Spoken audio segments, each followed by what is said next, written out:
Brandon Tilt, and I'm here with the Feather of Light podcast, dropping in this afternoon to explore the topic of grief and to look at it from my lens as a counselor, from I'd say the limited experience I have of grief, but just to say that not all of us have the misfortune of deeply challenging and complex experiences of grief. So there's a big difference there, the intensity of the grief in the form of loss. But I will say that many of us have experienced some form of grief in our life, whether it's disenfranchised grief, that's something that we're often told we shouldn't be grieving, but there's a form of loss regardless. Or maybe it's the loss of self, or loss of culture, or, there's a lot of things that we grieve somatically or within our body that we maybe don't consider on a more conscious level to be grief or to be worthy of grieving. So before I begin, just to kind of give a bit of a roadmap, I will be giving some of my own reflections around it, of course, just about just grieving pets, that what the process feels like and looks like when you're grieving a pet, and maybe grieving a relationship or grieving a form of your identity, I suppose. Like it could be the grief you experience when you go and travel somewhere and have to come home, in the form of grieving that adventure or the sense of self that you were when you were traveling. And then I want to speak to it in a broader sense through Brene Brown and quoting her book, Atlas of the Heart. And she has a section here on grief that I want to, just take a look at and see if there's any insights that come about from Brene Brown's reflections and her conclusions based on her research. Anywho, get settled in, take a load off and maybe turn off the music or television that's nearby if that's distracting for you, or close the door or window that's nearby, or keep it open if you like, and offering that if you can create this environment of focused attention and presence, maybe with a cup of tea, like I got some tea in front of me now. Just tune in to my voice and see where you might go if you're open to exploring some ideas and just diving into this topic of grief, giving it some space, giving it some attention. One might say that you're giving this part of you some witnessing and acknowledgement for maybe the first time, or maybe it's the first time in a long time. So, yeah, I recently lost my cat, Buddy, whom was my eldest cat, and I think was kind of like the OG from our family. It was the second cat we ever had, so we've had them for about 10, maybe closer to 11 or 12 years. And Buddy was kind of like our mascot, right? Many families, they have that one cat that stuck around, or that one dog that stuck around for a long time, and they become a really revered member of the family, right? They become almost as, I would say in many ways, bonded as any person is in the family. So, they're there, they're part of everybody's life, and they're part of the household and they give and receive a lot of love. And I think you guys and gals understand what a cat or dog is, but I just want to speak to the presence of this cat and how amazing he was and his spirit is, and how much love I had for him, and how much I knew it was going to be a hard loss. And when it did happen, it really was something I couldn't sit with right away. I didn't feel like I could acknowledge it. I really just wanted to move on in a way. And I kept on telling myself this little kind of justification. I was like, oh, well, he was an old cat, you know. We saw it coming. He could only survive for so long. Maybe there was a level of emotional readiness. However, I would argue that even if I was ready, if I was thinking about it in advance, I don't think my heart could really fully comprehend the loss of this family member. So I feel like until you're able to really be with the experience, I feel like the grief of whatever loss you've experienced, it can get prolonged and bottled up. And I can imagine the experience of that grief is very different if you bottle it up and prolong the mourning process or the acceptance of the grief of the loss, than if you just sit with it, maybe as soon as you're able to, but maybe even right away. Maybe as you see that they've passed or you've heard of their passing, you're able to make let's just say a ceremony or some kind of remembrance or a way of bringing their spirit onward into the next, world and helping offer some kind of support in their passage or whatever you believe, really. I think when it comes to death, there is a lot of beliefs around it, but I'm going to focus more just on the focus of grief versus all the ceremonial practices around death and let's just say what might happen after death, which I have read a lot about, by the way, but that's another conversation for another time. So I lost Buddy, that's his name. We lost our cat and didn't get to see him, didn't get to bury him. He just disappeared, which is a form of grief, which is pretty tricky. It's just recognizing there's all these different forms of grief depending on how the person passed. Did they pass suddenly? Did they pass unexpectedly? Did they pass in a way where you didn't get to really sit with, let's just say, the idea of their death being peaceful? Or the level of closure of looking at their deceased body and kind of having that on a deeper level, like you could process it. It's in front of you. It's proven in a way. There's no denying or questioning what the death looks like because you can see it in front of you. At least on a physical level, you're aware of what's happened in that process of death.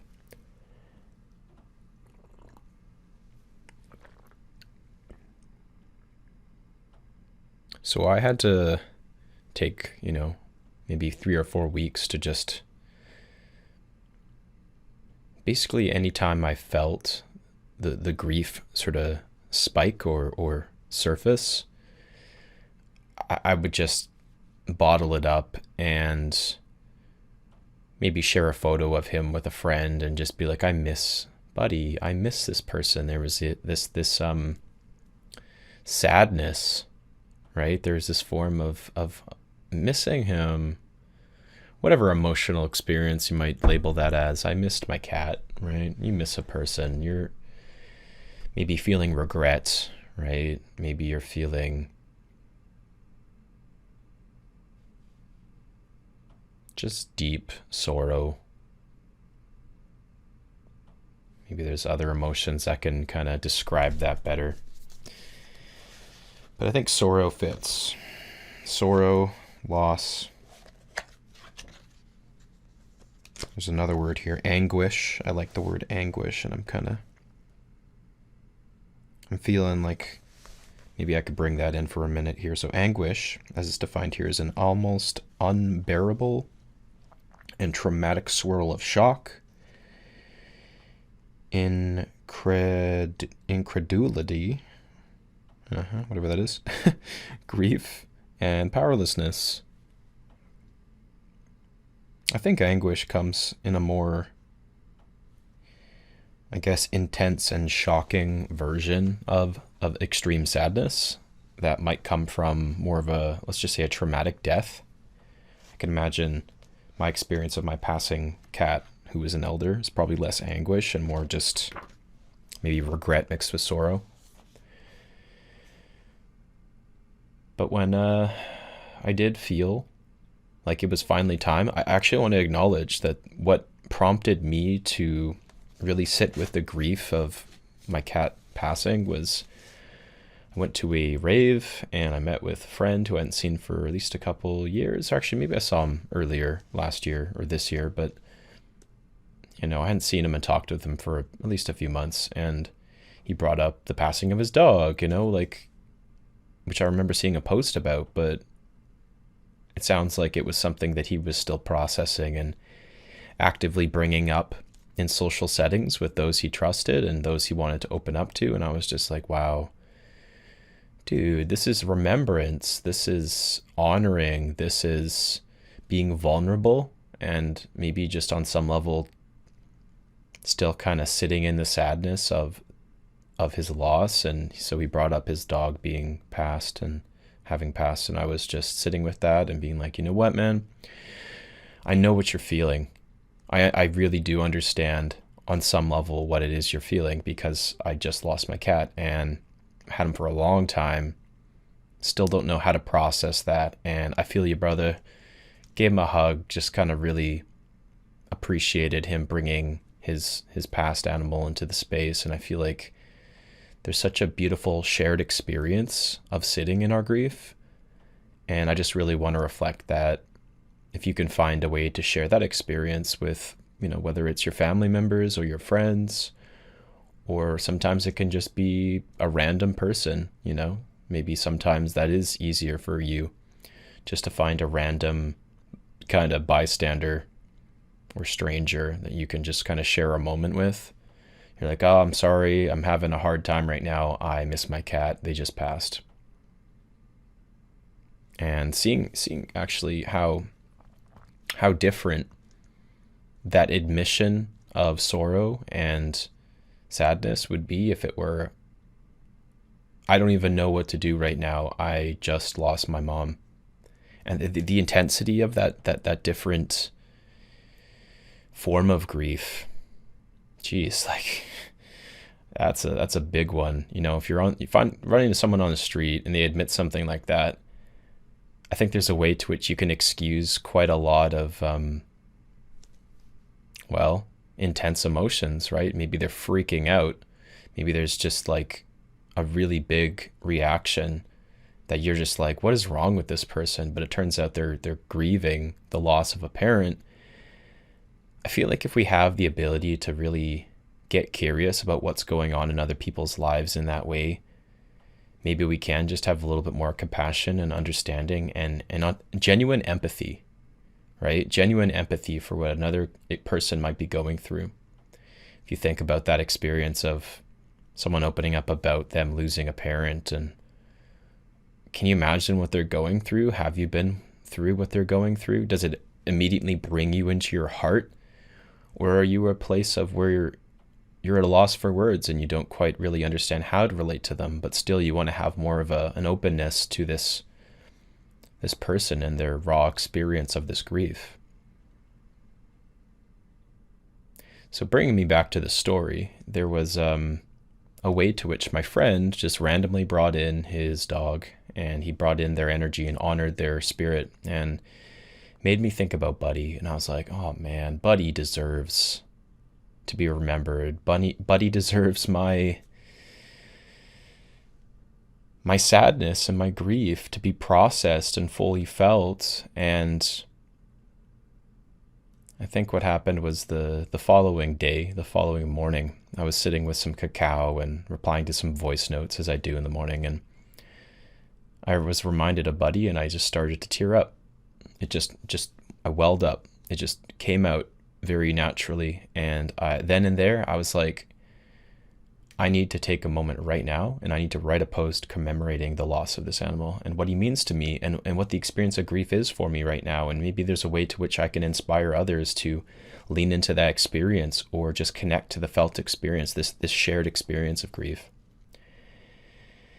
And it was fucking beautiful. I would never would have imagined so many people would be so heartfelt and compassionate about me sharing about my lost cat. I mean, I understand it's not always ideal to go on social media and engage with all this different content. You know, it can be a bit overwhelming for some, but it felt like a lot of people came out of the woodwork just to support me in this experience of grief.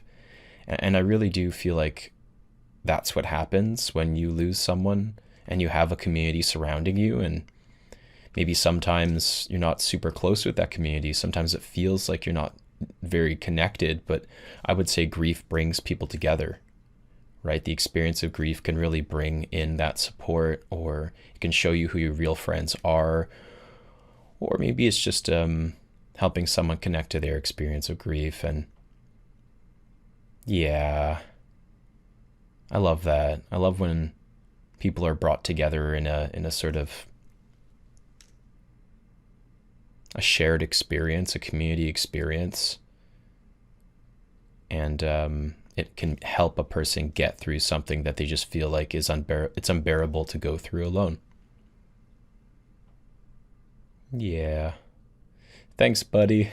Thanks for bringing in that warmth into my heart. Thanks for bringing in that community and the support that I needed when I needed it, reminding me of how human it is to experience loss, and how human it is to feel this sorrow and this regret and this maybe guilt that gets kind of associated with the experience of loss. Like, you're guilty you didn't spend enough time with this person or this animal, or maybe you're guilty you didn't treat them better, or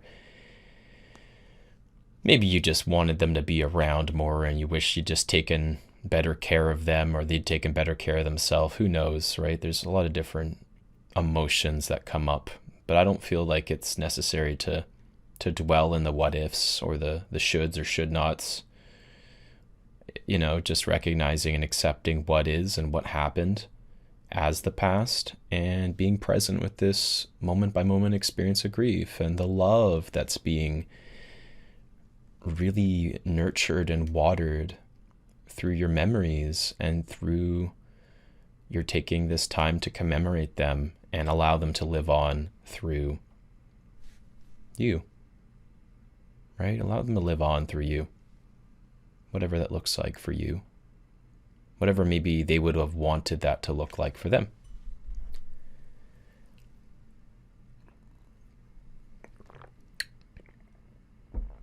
Another piece to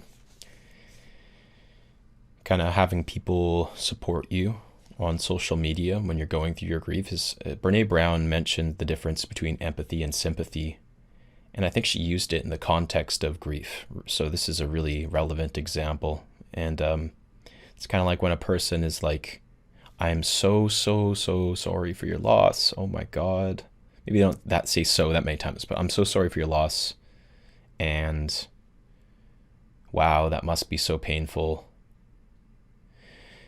You know, stuff like that. It's honestly very kind. On some level, it's a kind gesture for sure. But you have to recognize when they say things like, I'm sorry that you're the one grieving right now, there's actually a level of divisiveness being introduced into that sentiment. And that's actually sympathetic. So that's a sympathy response. The person's in a way kind of saying that, I see you in your pain over there. That must be really hard for you to experience that pain. Even what I just said now is more empathy, but like there's a level to which through the statement, there's There's a lack of willing to really be in the experience with them. But if you're able to attune to empathy, or if you're able to express through language that you're feeling empathy towards a person in, say, a Facebook comment or something, it's more kind of like, I can tell that this cat or this dog, I can tell they meant a lot to you. I can really, recognize what it would feel like to be in your position, and maybe not always going to the I've been there, but at the same time kind of just implying that you've been there. And certain language can really be an indicator of that, but at the same time you can tell there's a difference between how it feels to receive someone who's genuinely empathic, or someone who's offering their sympathies but is doing so at kind of a distance, and how that in some way would leave you feeling maybe a little bit more alone in your pain. So depending on the comment, just like checking in with the language you use. Are you able to actually offer love and empathy towards them? I'm having a hard time thinking of a really clear example other than what I said, but there's a clear distinction between sympathy and empathy, and it's mainly that sympathy is when they're still at arm's reach. They're offering condolences, but there is a kind of way to which they're separate. And then the empathy is, I'm in this with you. We're in this together. And it's not even always necessary that they're like, I'm going to get you through this. We're in this together. And based on that, I'm going to show up to the funeral and pay for all your expenses or buy you dinner. It's like, no, I'm in this experience with you just based on how I feel in this experience and how I want to express my sentimentality. So maybe if you are a close friend, that would be followed up with checking in with them, or going and seeing them and spending some time remembering that person. Like, it would make sense that if you care about this person, you're going to follow up. But I just wanted to say that you could offer empathy, and maybe sometimes just that witnessing in the way that you do it is enough for a person to feel just a little bit more, normal and accepted. And they feel like there's a community surrounding them that does want to kind of give a fuck versus, they don't expect everyone to drop everything and show up and save them and pull them out of their grief, which I think can be the tendency we have sometimes, is if someone's in their grief, we want to be the savior and pull them out of that experience of grief. So maybe that's another aspect of supporting someone in grief. It's like, what does that look like for you? How have you supported someone through their grief in the past? And does that necessarily need to look like pulling them out of the experience of grief? Is that something that you tend to want to do maybe for your own sake? I think it's clear when you're uncomfortable based on someone else's experience of grief and you're trying to distract them, simultaneously distracting yourself. And then both of you can kind of go off and just do something that's more enjoyable than sitting in the sadness. But, if there's a way to which that person's open to exploring the grief and you're just uncomfortable, maybe just having the capacity to focus on what their needs are at that time and recognize that they might need some space. They might need to slow down. They might need to do something different than the norm. Whether it's creative, could be writing poetry, could be doing some other form of art to commemorate that person, could be going to a place where they used to go with that person and honoring their spirit, maybe through a prayer or through some kind of ritual. It really depends, right? On the person, depends on the culture, depends on the relationship they had with them, right? What that the way of commemorating that person might look like. So the other place I wanted to go was just kind of acknowledging that when you leave a relationship, there is a lot of grief. And it might be, it's very different from losing a person. Although you are losing a person in a way, right? You're losing all the little activities. You're losing the emotional support. You're losing the companionship. You're losing the physical intimacy and the romance. You're losing the good mornings sometimes, depending on the agreement. Maybe you're still talking, but if you're creating that space, right, you're honoring a person's need for space. You're losing those good mornings. You're losing those, how you doing this evening? You're losing that witnessing. If you were someone like to that person whom you could witness them and they could witness you in pretty much anything, it's like you're losing that. And maybe you need to lean into your friendships more. Maybe you need to be aware of your tendency to want to go seek that elsewhere where it's not as appropriate. Like, for instance, think about like a rebound. You're not in many ways, I would say, getting the same level of intimacy and emotional safety that you would in a monogamous or even a polyamorous relationship, depending on the level of safety you had with your partner, in some kind of fling that's helping you attempt to meet that need for intimacy, but maybe not actually meeting it in the same way. And what you would need in that situation is just to take some space for yourself and to process some of the feelings of loss of intimacy or desire for connection that can be met in a different way, or maybe alchemizing some of that pain into a creative project. So it doesn't necessarily need to be experienced physically in the body, but maybe there's something in the body that does need to be alchemized and moved. It's just honoring that first and foremost. When we exit or lose a relationship, we're losing all of the little things, which I would say aren't so little. We're losing all these moment by moment experiences that are associated with the other person, and the emotional experience around each of those experiences. And maybe we can have those met in other ways. Maybe we need to recognize and accept that we can't have those things met, at least not right away.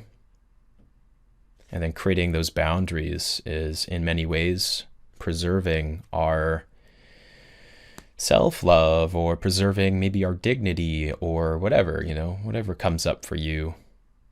Maybe you can check in with your parts, which protector parts come up for you once you've left a relationship and now you're in more of a impulsive kind of flow. Maybe there's a different protector part that's coming out because you're feeling very emotionally vulnerable, and it has this tendency to want to soothe you by finding a rebound or talking with another person and having them really hold you, and acknowledging that our parts do work in this way. They're just trying to create safety for us, similar to what our partner might have done. And acknowledging that these protector parts don't always do that in a way that actually meets those needs as well as our partners were able to. So just a little, I guess, blurb about the grief of a partner. When you've left a relationship, you're grieving a lot of the little things. And maybe you're grieving, depending on the length of the relationship, the version of you that entered into that relationship. That's another component of it, is that once you go into a long-term commitment, you're transforming through that process, right? 3, 4, 5 years, you're in a long-standing process of transformation.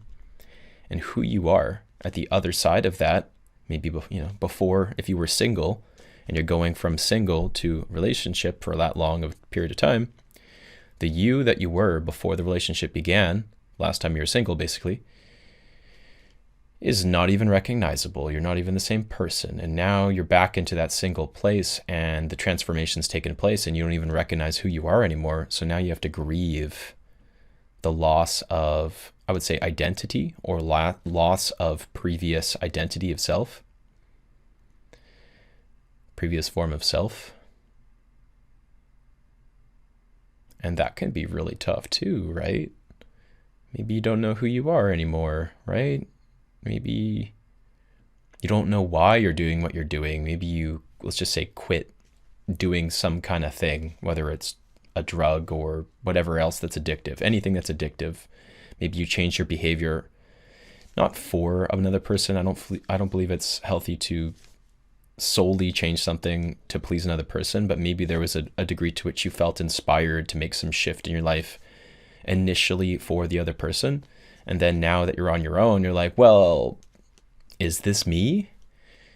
Who am I now? Do I still really care about that behavioral change? You know, maybe you're being more honest with yourself, the degree to which you were doing that for the other person. And now that you're not in the relationship, there's a lack of motivation or inspiration to continue that commitment and have that level of discipline. I'm just kind of throwing out some what ifs, but just there's all these different ways to which you are sitting with your newfound sense of identity outside of the relationship.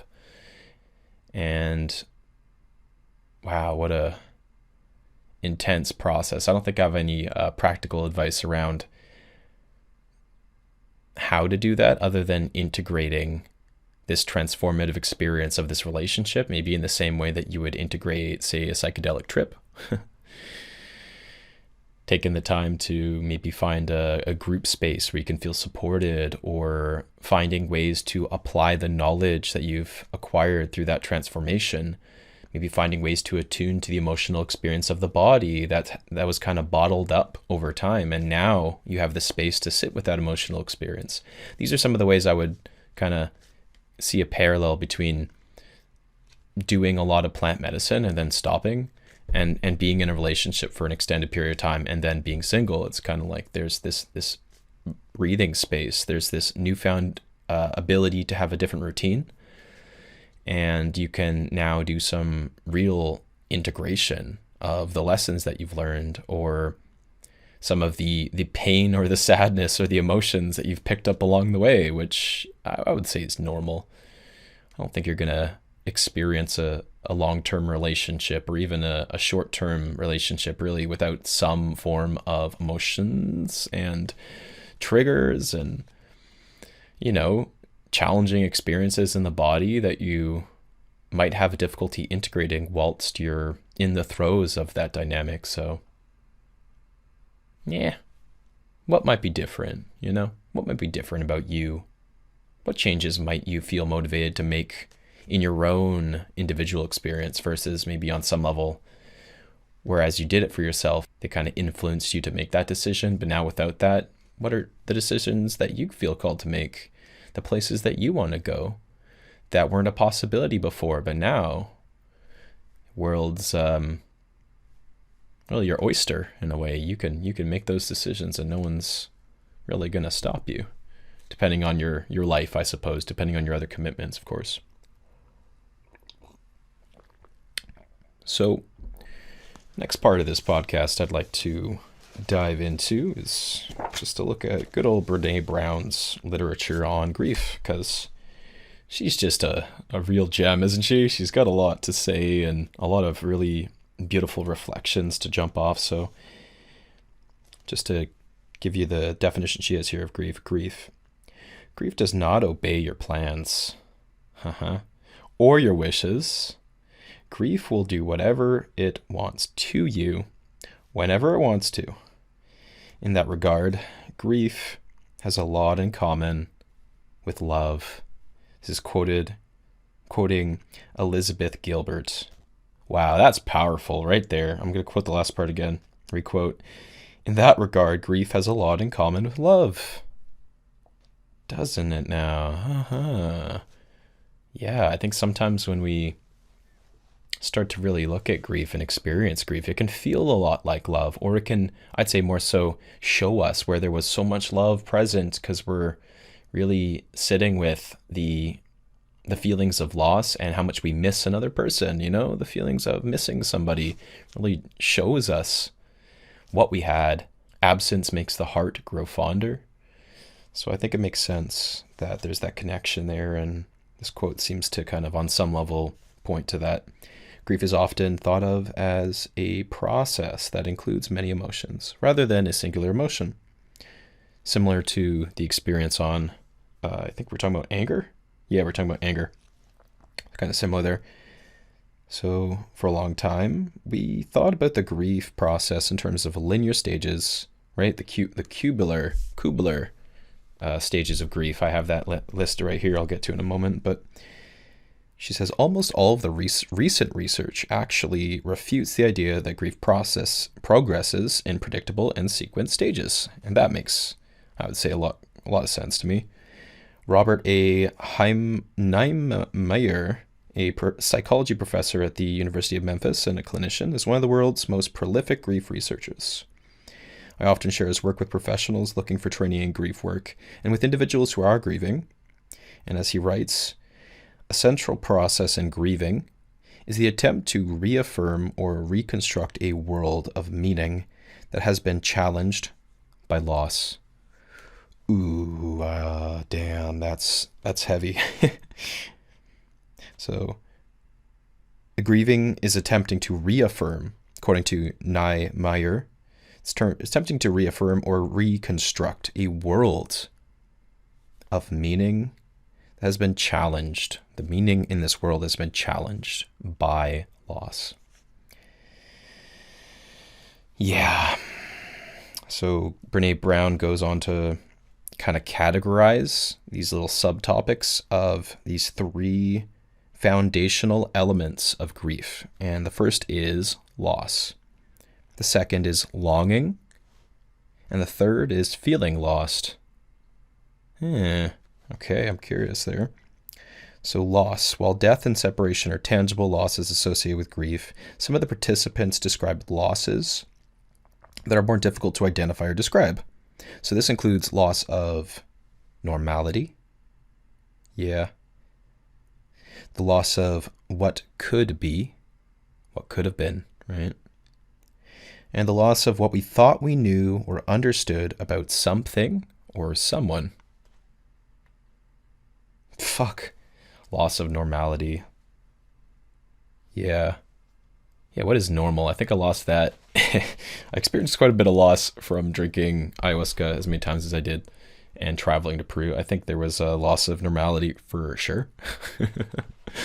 A beautiful experience, but there's a lot of loss. And then longing is the second topic, and it's related to loss, is longing. Longing is not conscious wanting.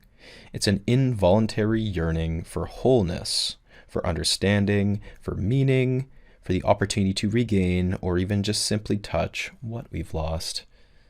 Aww. I've been feeling that lately. It's kind of like I'm feeling like there's this strong desire to regain something, which on some level might not even have been something that I was able to fully experience. It might even I might be seeing it through a bit of a rose-colored lens, but there's just this longing. It's an unconscious kind of involuntary yearning for this kind of wholeness, whatever that wholeness is for you. Wow. Longing is a vital and important part of grief, yet many of us feel we need to keep our longings to ourselves for fear we might be misunderstood, perceived as engaging in magical or unrealistic thinking, or lacking in fortitude and resilience. Yeah, it kind of does follow that we're not open to share about this longing. It's a pretty vulnerable thing to express that we long for this thing that we had lost, or is kind of a melancholic state, but it almost does feel like we're afraid to be perceived as longing for something. It's kind of almost like we can conflate it with a kind of desperation or weakness, but I would definitely question that. I don't feel like there's any component of grief that is inherently weak in itself. I think that's our own little mental game around it. And then lastly, feeling lost. So we looked at loss, longing, and this last one is just feeling lost. So grief requires us to reorient every part of our physical, emotional, and social worlds. Just got to redirect. We've got to change everything. We've got to adapt everything. And when we imagine the need to do this, most of us picture the painful struggle to adjust to a tangible change, such as someone dying or moving away. Yeah. We picture this painful struggle, like everything is just going to be, it's just going to be a nuisance to adjust. But it sounds like this is very limiting to look at it this way. She goes on to say, the more difficult it is for us to articulate our experiences of loss, longing, and feeling lost to the people around us, the more disconnected and alone we feel. So talking about grief is difficult in a world that wants us to, quote unquote, get over it, or a community that is quick to pathologize grief. Yeah, I just want to really kind of turn to the listener and be like, yeah, are you in a situation where someone just wants you to get over it? Or are you kind of picking up that message in some weird roundabout way? Or are you in a community that's just seeing your grief as this like pathology or mental illness or thing that needs to be like cured as opposed to accepted and understood? It's just really kind of giving you that, I'd say, space of validation and recognition. I don't know you, right? I haven't met you maybe, but recognizing that no one should be rushing you to get over an experience of loss. And if somebody is trying to pathologize your experience of grief, I would say set a boundary around that. Recognize that maybe that person isn't really trying to support you after all, and try to find a space where you really do feel accepted and supported and there's empathy present, versus maybe some kind of, let's just call it conditional sympathy. So, each person's grief is as unique as their fingerprint, which is something that I'm going to say is the last thing I'll quote from this book. Each person's grief is as unique as their fingerprint. Brene Brown, Atlas of the Heart. I like that. Yeah, that follows for me, and that's actually a good jumping off point to this resource that Stephen Garrett, my teacher from Rhodes Wellness College, shared with us, called The Languages of Sorrow. And there's the 7 languages of sorrow. So I'm going to pull this up right now and take a peek at it. So Stephen Garrett, he studied grief and has been a death doula, and he teaches a module on grief. Well, first it was a module, now it's an entire program. So it's quite in depth, his understanding of grief. And he developed the 7 languages of sorrow for sake of applying these 7 languages to working with clients as a death doula or a grief counselor. So the first is the talker. So when we see this person showing up in this language of grief, they're needing talk therapy. They're wanting to maybe go out into nature and talk about the person or the feeling of grief, and they're looking for support. They're looking for a group space. They're looking for some form of a grief support group. So this is the talker. This is how they express their language. This is the language they speak, grief, right? And then we have the second language of sorrow is the writer. So the writer is often the one that's going to journal about this thing. Maybe they're going to write some poetry. That's what I've done historically. Or maybe they're writing a letter to somebody that they need to express something to. Maybe it's the person who they've lost. Maybe it's somebody else who doesn't understand. And maybe they've started to write a blog about their experience of grief. Maybe they're using that opportunity to make a social media post like I did about Buddy. And, you know, I'm a little bit of a writer and a talker and I'm a few languages here. And as you start to hear these 7 languages, I think you'll realize that most of us are multilingual in the sense of these 7 languages of sorrow. And the third language of sorrow is the sensitive. So this person is playing music to commemorate their person or their pet or their experience of loss. Singing to express the pain and alchemize it. Beautiful. And creative expression or spoken word poetry. I don't know if any of you have been to spoken word poetry slams, but if you have, there's a lot of relationships that are being, I would say, remembered, or maybe they're calling out the other person in some kind of way over a spoken poem or spoken word poem. Kind of like just speaking the experience they need to experience and expressing the feelings they need to express. And that's a form of moving through grief, the grief of the relationship. This fourth language of sorrow is the mover. Oh yeah, we got some dancers and some movers and some shakers out there. Absolutely. Turns out it's not just about dancing, whereas it is. It's about exercise. It's about hiking. It's about breath work. Yes, it's about yoga. Who would have thought that you're doing these beautiful movement exercises for the sake of grief? And I feel oftentimes we do. 100%. We need to release something. We need to feel something. We're in that moving state. And this fifth language here is the seeker. So the seeker is looking for a ritual to commemorate this person, to help support them through their experience of transition. Maybe there's a ceremony involved, right? Many indigenous people and many indigenous traditions incorporate a ceremony to help the person and their spirit transition, or it's to allow the community to have closure and acceptance around the loss.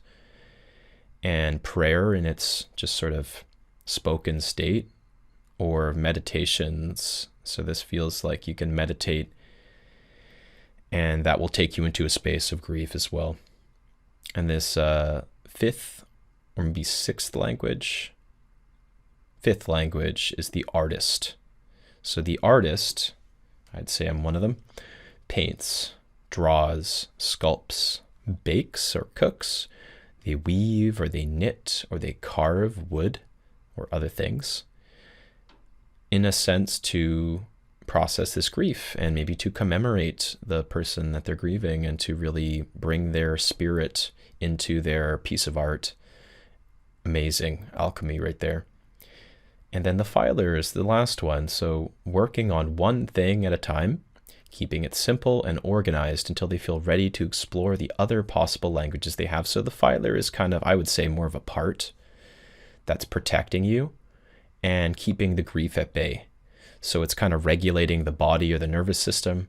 It's allowing the mind to feel maybe more distracted and focused on their life and keeping things together. Got to keep it together, maybe getting lost in a routine or a workflow to help file away, and recognizing that it's not the right time, right? It's not the right time to process that grief, and the filer is just another language of grief that we can recognize and we can validate and acknowledge. So these are some incredible, this is an incredible template. I feel like there's a lot of practical use for understanding these 7 languages. So, I just wanted to bring that in for sake of education, for sake of maybe understanding what your own language is, maybe understanding for the sake of supporting another person. Of course, becoming a professional in this field, it is recommended that you have some degree of training. I feel like, yes, we can support our loved ones in the process of grief, but grief is also a deeply sensitive topic, and we don't want to pull ourselves into a dynamic where we're holding space for someone else's grief and not feeling like we can set boundaries because we care about that person, or maybe unconsciously we want to save them.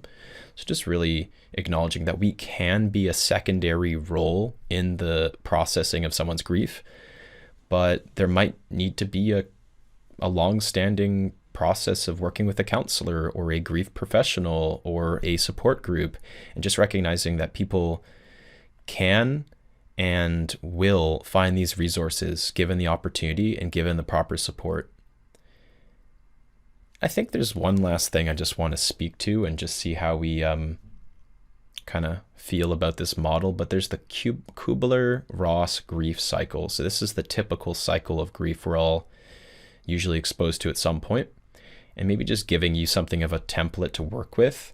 Now, as Brene Brown quoted, it's not like you can see this as a linear cycle. It's not like you're going from one through to each of these other cycles or stages of the cycle, and that's just the way it is. So you're just waiting for one to end so you can get to the next one. I would say it's so unpredictable. It can be cyclical. It can go from one to the other. These aren't necessarily linear, but I'm going to give you the stages of grief so that you can maybe use this as a a means of attempting to understand grief more broadly. So firstly, we have denial, and it's characterized as avoidance, confusion, excitement, and shock or fear. And according to this infograph I have here, the best way to support a person in denial is emotional support. Next, we have anger. So this is characterized by frustration, irritability, anxiety, and additionally, this is going to be met with emotional support. And then in the middle here, we have bargaining. So where here, this person struggles to find meaning, and they need to tell their own story. In a way, they're trying to tell their own story. They're bargaining in a way to try to support other people or support themselves. And it sounds as though giving this person information and allowing them to communicate or communicating with them is a way to help a person who's in the bargaining stage. The next little section here, we have depression. So helplessness, hostility, avoidance. It's interesting, they return back to avoidance in this fourth stage. And in depression, it's kind of seems as though it's in the middle here. So you'd want to either provide this person information, you want to have really effective communication in supporting them, and there might be a degree of guidance. There might be a point where they're open to starting to be guided through this process. Maybe they're open to working with a grief expert or counselor. And then this last stage is acceptance. So acceptance is where you're exploring opportunities to move past the grief or through the grief. You're introducing new plans for your future, and you're moving forward, right? You're creating that acceptance. You're finding a way to move forward, and maybe there's a remembrance component of that. And this is where you really want to embrace guidance, whether it's from a higher power or some kind of spirituality, whether it's from the people in your life who've been through grief, or it's from an expert who is trained to hold space and help you integrate that grief. So denial, anger, bargaining, depression, acceptance. This is the archetypal spread of how this cycle functions, but in no way is this the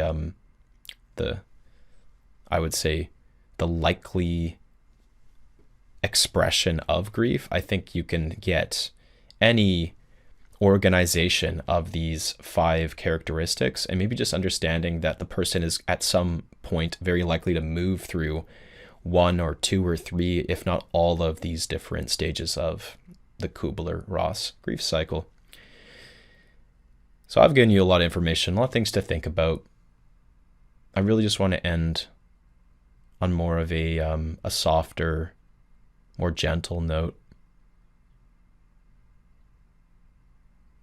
I feel like grief is one of those things that's it's universally felt. All of us are living a finite mortal existence, and we're all going to die at some point.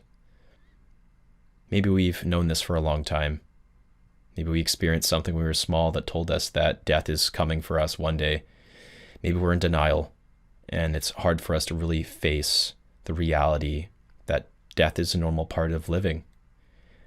But I would say there's a beautiful, incredible recognition of life and the vibrancy and the preciousness of it when we're able to really fully embrace grief.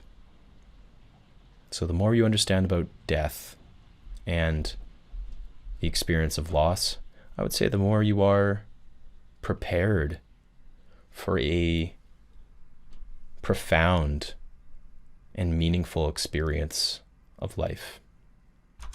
To leave you with a brief quote by the philosopher Friedrich Nietzsche, "Death is close enough at hand, so we do not need to be afraid of life." So thanks for tuning in and exploring grief with me today. Hope you have a wonderful rest of your day, afternoon, evening, and I'll talk to you soon. Till next time, take care. Bye. And as always, if you're interested in working with me, I have available spots for counseling, and the group spaces are going to be rolling. We got the parts work group rolling. If you're interested, please check out the Facebook page, Nurturing Our Parts. Hope you have a great rest of your afternoon. Take care for now.